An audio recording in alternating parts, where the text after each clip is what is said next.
Assalamualaikum warahmatullahi wabarakatuh. Baiklah, di sini saya akan menjelaskan kembali materi kalkulus pertemuan pertama untuk program studi pendidikan teknologi informasi. Pembahasan pada hari ini adalah tentang bilangan real, estimasi, dan logika. Nanti kita juga akan bahas tentang pertidaksamaan.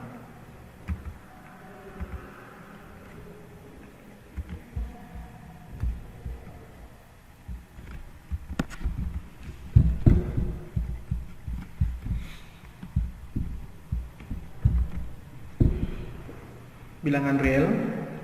Nah, di dalam kita mengenal bilangan, pertama itu yang perlu kita ketahui adalah bilangan asli, yaitu bilangan yang dimulai dari 1, 2, 3 dan seterusnya. Jika kita tambahkan bilangan ini dengan 0, artinya dimulai dari 0, 0, 1, 2, 3 namanya berubah menjadi bilangan cacah. Nah, di sini kita tidak akan bahas tentang bilangan cacah. Bilangan asli. Nah, setelah berkembang, maka ada namanya bilangan bulat. Bilangan bulat ini terdiri dari bilangan positif, negatif, dan 0. Dilambangkan dengan Z ya.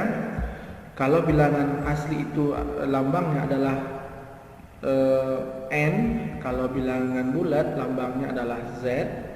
Kalau nanti ditulis sebagai Z plus ya, berarti dia bilangan bulat positif. Kemudian Z min berarti dia menyatakan bilangan bulat negatif. Nah, selanjutnya ada bilangan rasional. Bilangan rasional ini yaitu bilangan yang dapat dibentuk atau bentuk desimal yang berhenti atau berulang. Nah, di sini kita misalkan adalah 0,5. 0,5 ini ada 0 di kanannya. Banyak ya sebenarnya, ada 0,5, 0,00 dan seterusnya. Kemudian 0,3, 3 dan seterusnya. Ini tiganya tidak berhenti atau dapat ditulis sebagai 1/3. Nah, di sini kita nampak bahwa tiganya ini selalu berulang, tak berhenti ya.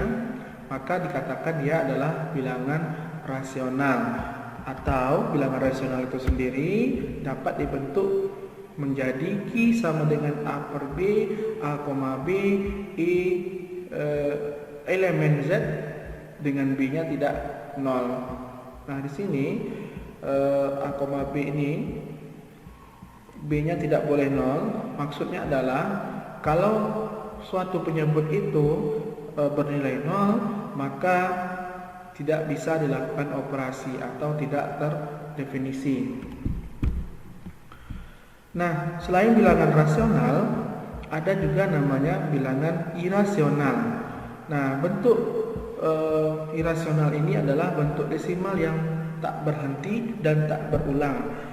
Nah, definisinya hampir sama dengan rasional, hanya bedanya kalau rasional itu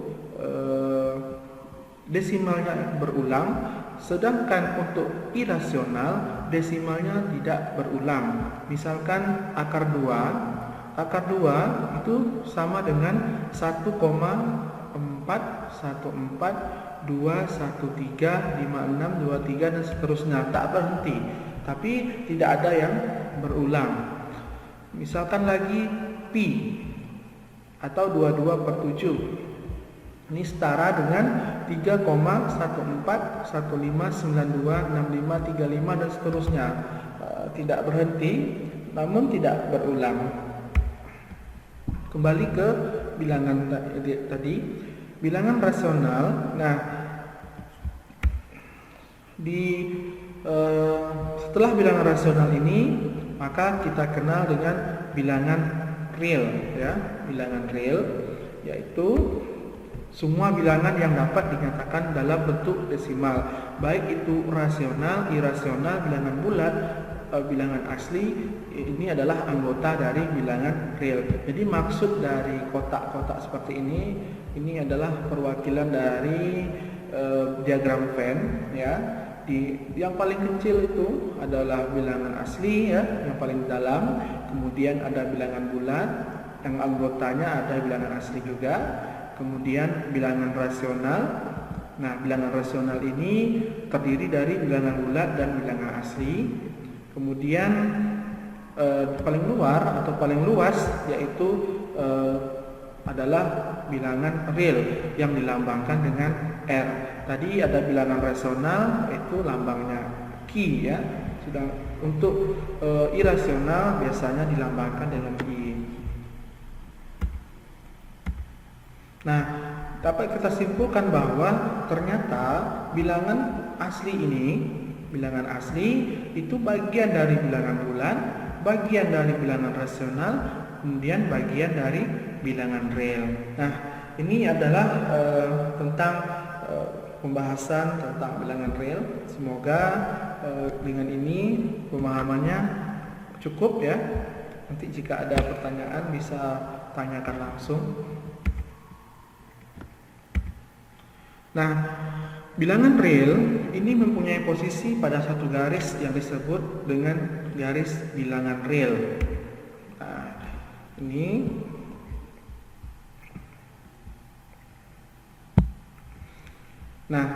untuk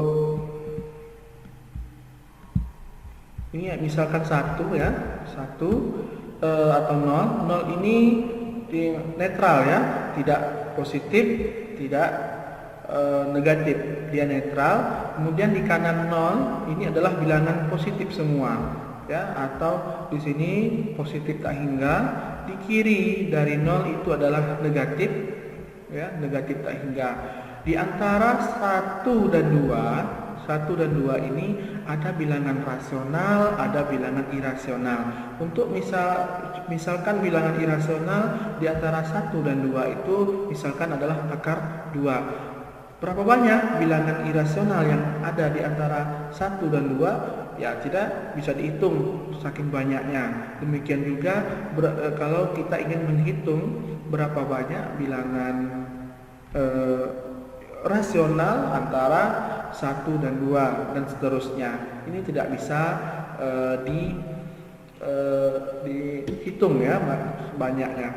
Kemudian bilangan real ini daerah asalnya ya, yaitu kecil atau sama dengan plus atau positif tak hingga, besar atau sama dengan negatif tak hingga.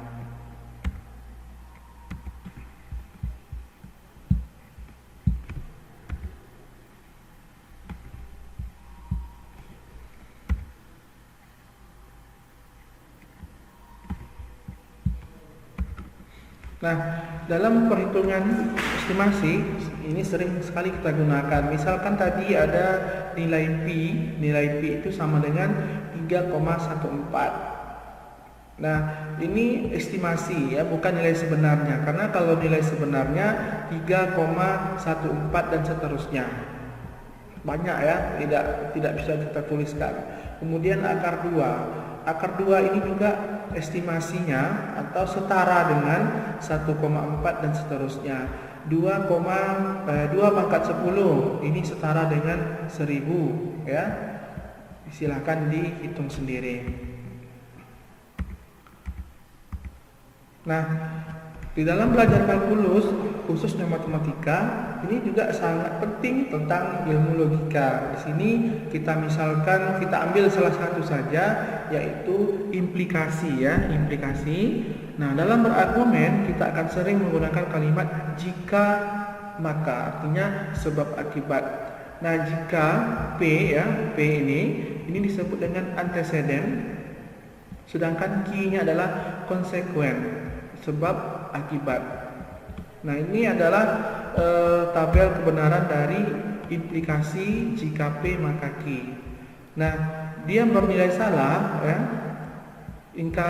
Implikasi P Q bernilai salah jika antecedennya benar, konsekuennya salah. Selain itu benar semua ya. Ini latihan bisa Anda kerjakan.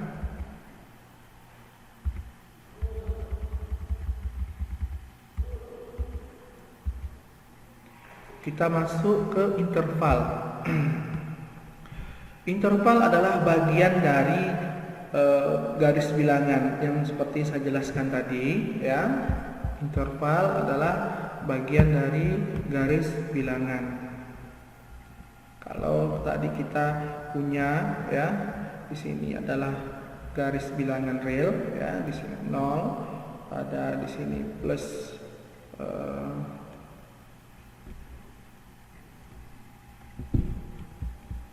saya ulang lagi.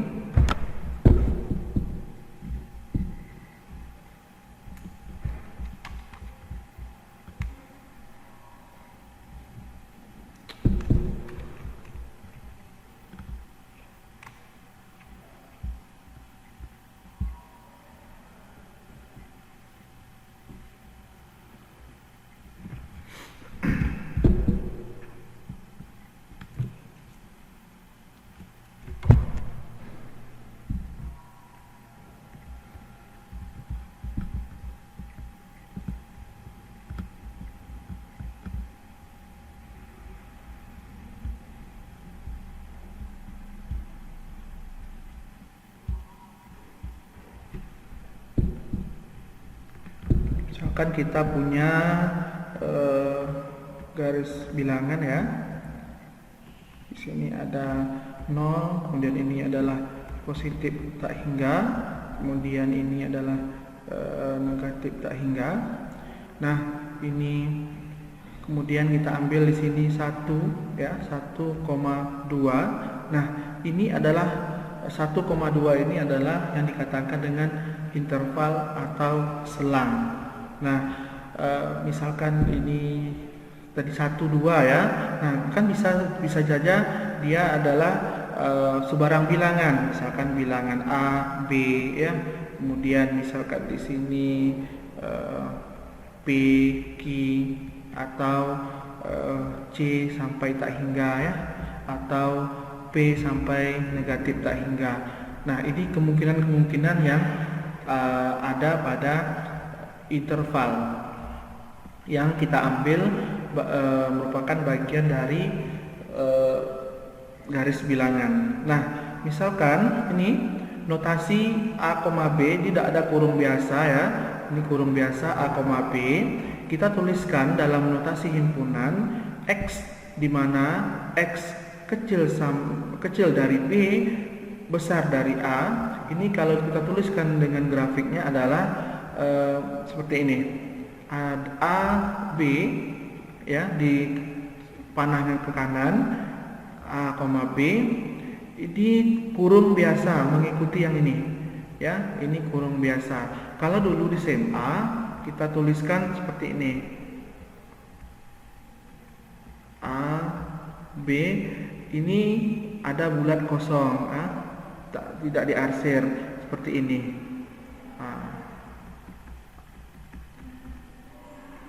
Yang daerahnya yang kita arsir, untuk bulatnya ini kita biarkan kosong, menandakan A dan B-nya tidak termasuk. Sedangkan untuk A, B dengan tanda kurung siku, ini menandakan dia menggunakan notasi sama dengan. Nah, di sini A kecil sama dengan X, kecil sama dengan B. Nah, ini bedanya ya, tetap kurung siku di sini. Kurung siku. Kalau di sekolah dulu di SMA atau notasi lainnya ya, kita bisa tuliskan ini adalah A, kemudian ini B, bulatnya kita arsir seperti ini ya. Kemudian daerah penyelesaiannya adalah di sini. Oke. Kemudian untuk ini disebut dengan yang pertama tadi selang terbuka, sedangkan yang kedua adalah selang tertutup. Nah, demikian juga untuk yang lainnya. Kalau dia ada tanda kurung siku, berarti tandanya adalah kecil atau pakai menggunakan sama dengan ya. Kalau dia kurung biasa tidak pakai sama dengan. Artinya kalau dia kurung siku ya, kurung siku A-nya termasuk ya, A-nya termasuk. Kalau tidak kurung siku atau kurung biasa tidak termasuk dalam X-nya tidak termasuk B. Seperti ini ya. Ini ada tanda tak hingga menandakan dia X besar dari A, berarti A-nya tidak termasuk. Kalau ada tanda kurung siku seperti ini menandakan dia adalah X besar sama dengan A, berarti termasuk ya. Nah, untuk bilangan real sendiri hanya garis bilangan biasa saja.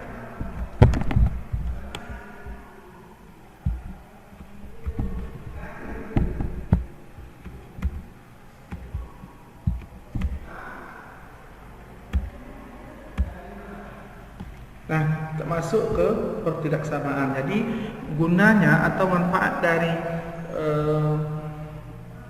materi tadi tentang interval itu adalah untuk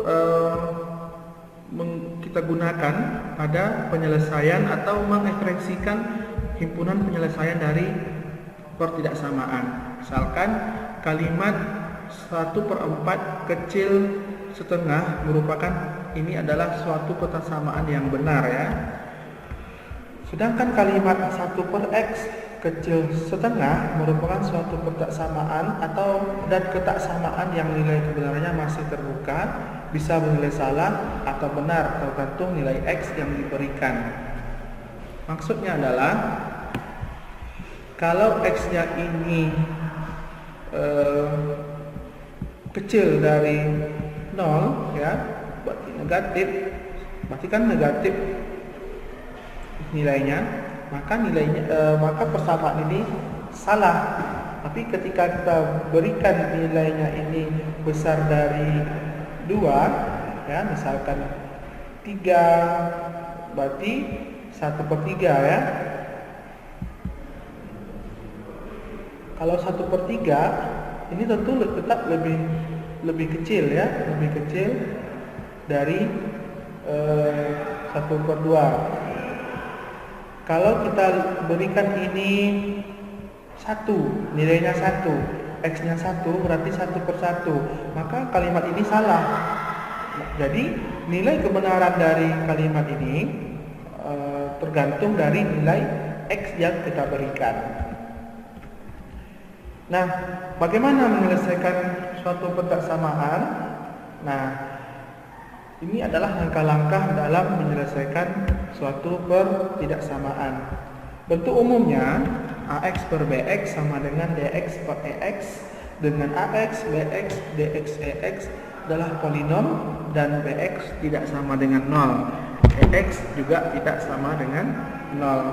Karena kalau penyebut ini 0 berarti persamaan tersebut atau pecahan tersebut tidak terdefinisi.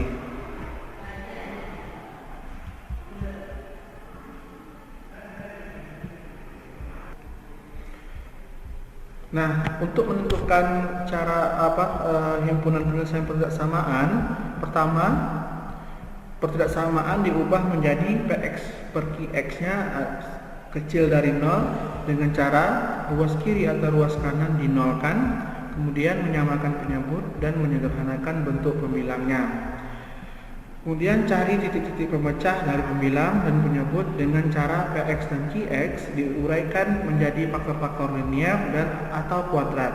Gambarkan titik-titik pemecah pada garis bilangan, kemudian tentukan tanda plus atau minus pertidaksamaan di setiap selang bagian yang muncul. Nah, contoh, tentukan penyelesaian dari 13 besar sama dengan 2x kecil kurang 3 besar sama dengan 5. Nah, ini tujuannya adalah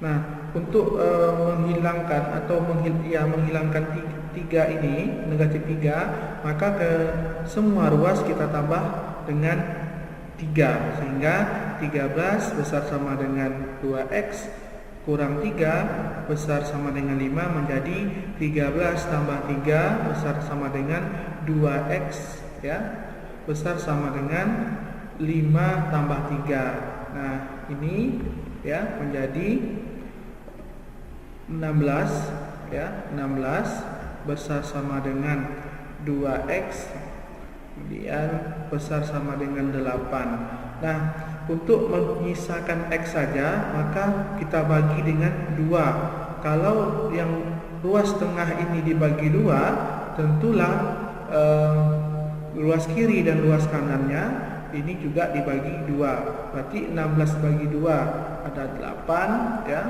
Kemudian di sini tinggal x, kemudian di sini tinggal 4. Nah, ini bentuknya tidak lazim. Nah, ini kan 8 besar sama dengan x besar sama dengan 4. Ini dapat kita rubah bentuknya, posisinya saja kita ganti dengan tandanya kita rubah seperti ini, ya. X kecil sama dengan 8. Jadi, ini adalah himpunan penyelesaiannya. HP, ya, sama dengan, karena ada sama dengannya, berarti ya menggunakan kurung siku. Nah, 4,8 kalau kita gambarkan pada garis bilangan, berarti di sini 4, kemudian di sini 8, ada tanda sama dengannya, berarti ada bulat, kemudian kita bulat penuh, ya, seperti ini. Kemudian ini nilainya adalah di antara 4 sampai 8 seperti ini. Kalau kita ikuti yang gambar atau grafik yang sebelumnya, boleh juga digambar seperti ini. Ini adalah 4, kemudian 8, karena dia merupakan kurung siku, ya, atau interval tertutup, maka diberikan seperti ini saja. Nah, ini sudah cukup mewakili, ya. Nah, kalau Anda mau menggunakan yang ini silakan, gunakan yang ini silakan, tapi jangan kedua-duanya, pakai saja salah satu.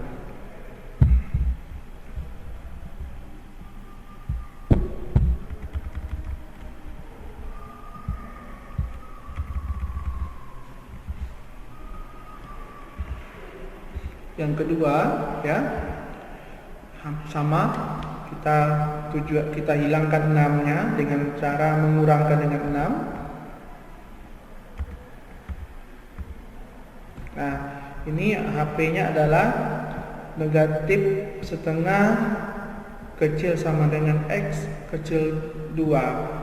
Nah, ini dapat kita gambarkan seperti ini, ya. Karena di sini ada tanda sama dengan, maka di sini kurung siku, dan ini adalah kurung biasa. Gambarnya seperti ini. Kalau kita ingin gambarkan versi lain, ya, dengan versi lain, berarti di sini ada negatif setengah, di sini 2. Ini karena dia interval tertutup, dan ini adalah kurung biasa. Nah,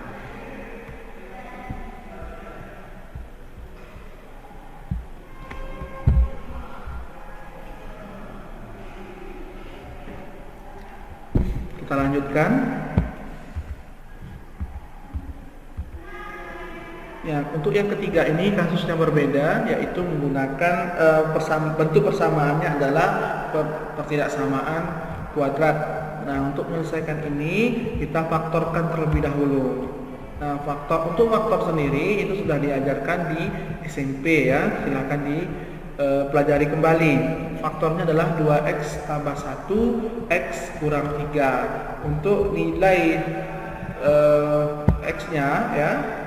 Nilai x-nya di sini untuk 2x tambah 1 ini kita samakan dengan 0. Sama dengan 0 berarti 2x sama dengan negatif 1, X sama dengan negatif 1 per 2. Sedangkan yang ini satu lagi, X kurang 3 sama dengan 0, X sama dengan 3. Berarti titik pemecahnya adalah ya negatif setengah dan 3. Ini adalah titik pemecahnya.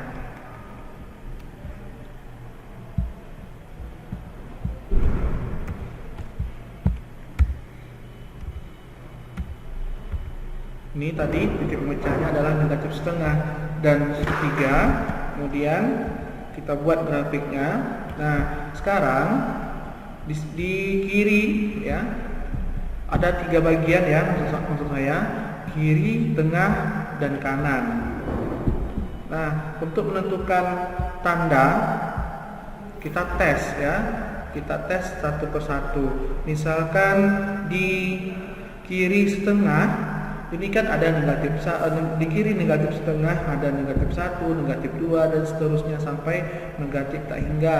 Sedangkan untuk di tengah ini ada 0, 1, 2. Yang di kanan ini ada 3, 4, 5, dan seterusnya. Maka supaya tidak repot untuk menghitung, kita ambil yang kecil saja. Misalkan untuk yang di kiri kita ambil negatif setengah, negatif 1 ya, negatif 1 kita masukkan atau kita substitusi ke persamaan. Berarti untuk X nya sama dengan negatif 1, berarti ini nilainya adalah 2 kali negatif 1 pangkat 2 kurang 5 kali negatif 1 kurang 3. Nah, nilainya adalah 2 kali 1 kurang 5, tambah 5, 7 ya, kurang 3, nilainya 4. Nah, karena nilainya 4 ini pun positif ya, positif. Oke, karena positif maka kita tuliskan sini adalah positif. Sedangkan untuk yang tengah-tengah kita ambil misalkan 0, berarti 2 kali 0 kurang 5 kali 0 dikurang 3. Hasilnya adalah negatif 3 atau negatif ya. Negatif kita tandai di sini negatif. Untuk yang di kanan 3 ada 4, berarti 2 kali 4 dikurang 5 kali 4 kurang 3 sama dengan ya, sama dengan 20. Maksud saya di sini 2 kali 4 8 kurang 20.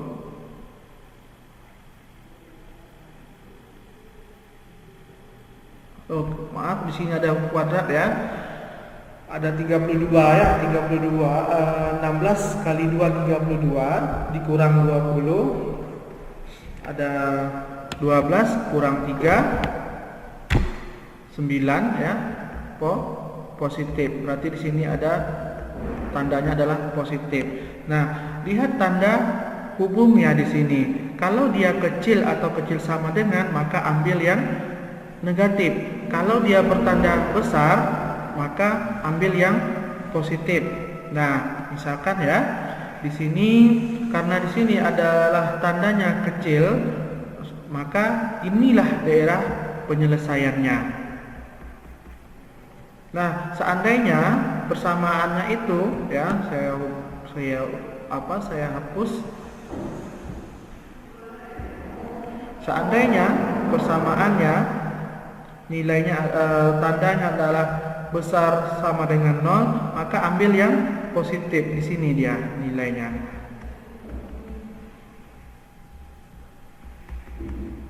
Nah, ini adalah berarti di sini himpunan penyelesaiannya.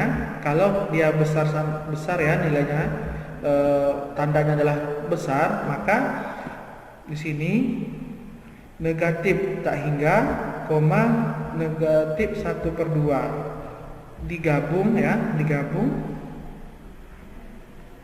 3, positif tak hingga.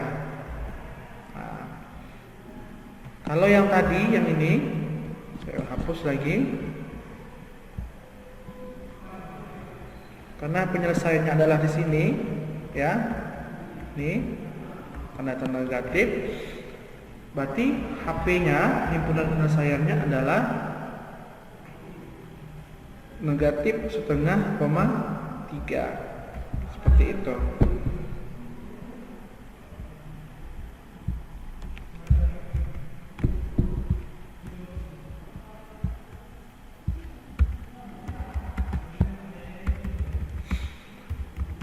Ini untuk contoh soal berikutnya silahkan dipelajari sendiri, karena kalau kita bahas di sini waktunya sangat lama ya.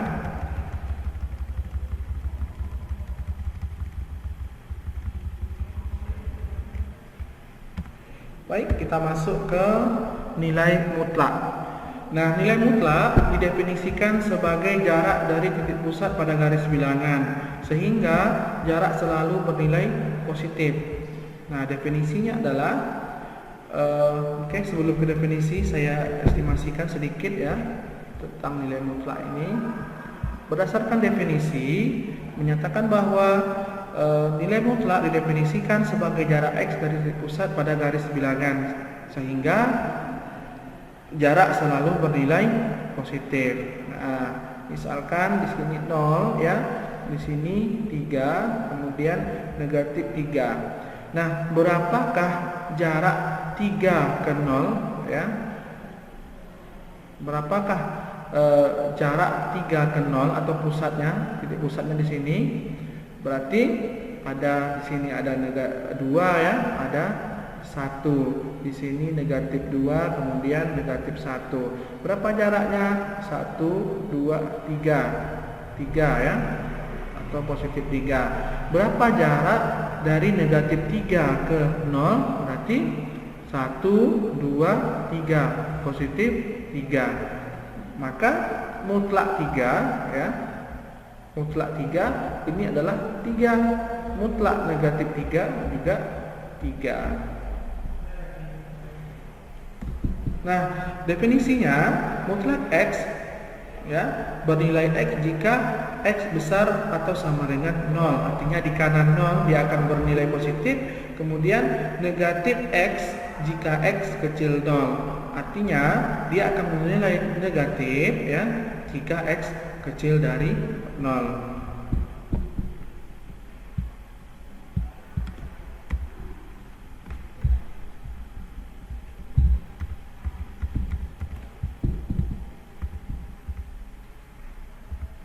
Ini adalah sifat-sifat dari nilai mutlak. Nanti bisa kita gunakan dalam menyelesaikan soal-soal yang ada pada nilai mutlak.